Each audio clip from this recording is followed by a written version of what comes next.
इस वक्त हमारे साथ राजधानी दिल्ली आरएमसी के हेड चरण सिंह जी मौजूद हैं।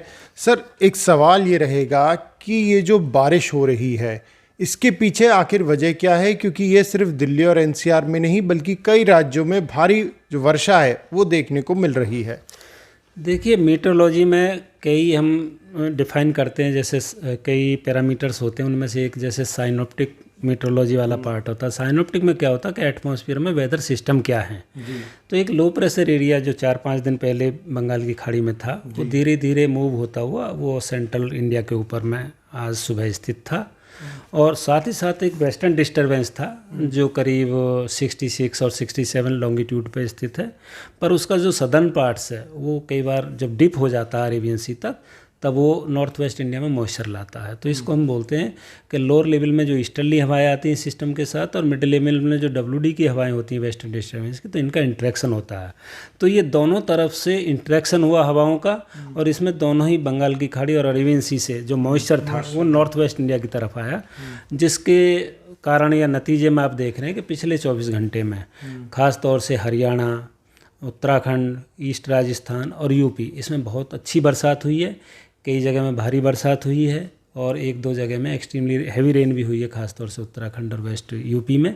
जहाँ तक दिल्ली एनसीआर की बात है तो एनसीआर दिल्ली में भी बहुत अच्छी बरसात हुई है। कम से कम 2 से 3 ऑब्जर्वेटरी में जो दिल्ली की हैं, जैसे आया नगर है, सफदरजंग है, इनमें जो रेन है 7 से 8 सेंटीमीटर तक की रेन मिली है, जो हैवी की कैटेगरी में आती है। सर, अगर महीने की बात करें तो अमूमन इतनी ज़्यादा बारिश देखने को नहीं मिलती। हालांकि पिछले साल भी अच्छी वर्षा ज़रूर हुई थी, लेकिन पिछले साल के मुकाबले इस साल ज़्यादा और ज़्यादा बेहतर बारिश देखने को मिली है। देखिए, वर्तमान में हम अक्टूबर में हैं, तो अक्टूबर मिड की हम बात करें तो ये बात आपकी सही है कि क्या होता है कि जो मानसून का सिस्टम विड्रा हो जाते हैं सारे, और मानसून का इन्फ्लुएंस से मॉइस्चर कम हो जाता है। जो कुछ नॉर्थ इंडिया में बरसात होती है, ज़्यादा कंट्रीब्यूशन उसमें वेस्टर्न डिस्टर्बेंस का होता है।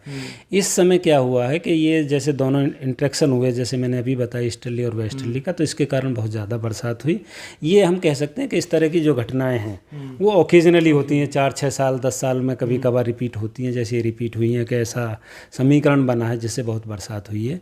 इसके साथ हम आगे बताना चाहेंगे कि अगर आगे हम 24 घंटे और 48 घंटे की बात करें तो अभी भी जो परिस्थिति है काफ़ी अनुकूल बनी हुई हैं, जिसके लिए ख़ास तौर से उत्तराखंड और यूपी, इसमें अभी काफ़ी जगह अच्छी बरसात होगी और 1-2 जगह में एक्सट्रीमली हैवी रेनफॉल जो 20 सेंटीमीटर या उससे ज़्यादा की कैटेगरी की होती है उसकी संभावना है।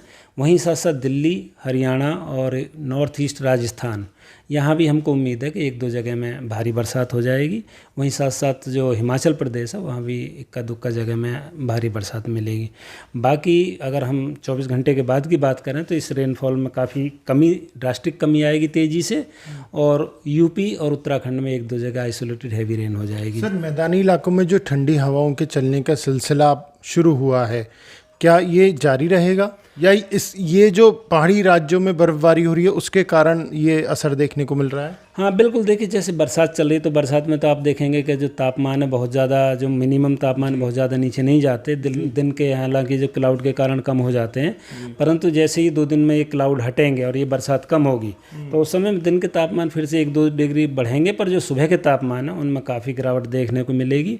अगर मैं एग्जाम्पल के तौर पर बताना चाहूँ, जैसे अभी नॉर्थ वेस्ट इंडिया में के जो प्लेन समर टेम्परेचर जनरली 23 से 25 के रेंज में चल रहे हैं, ये 20 के आसपास प्रिवेल करेंगे 21-22 तारीख से। चलिए, हमसे बात करने के लिए शुक्रिया। कैमरा पर्सन सचिन के साथ प्रणेश शर्मा, दिल्ली।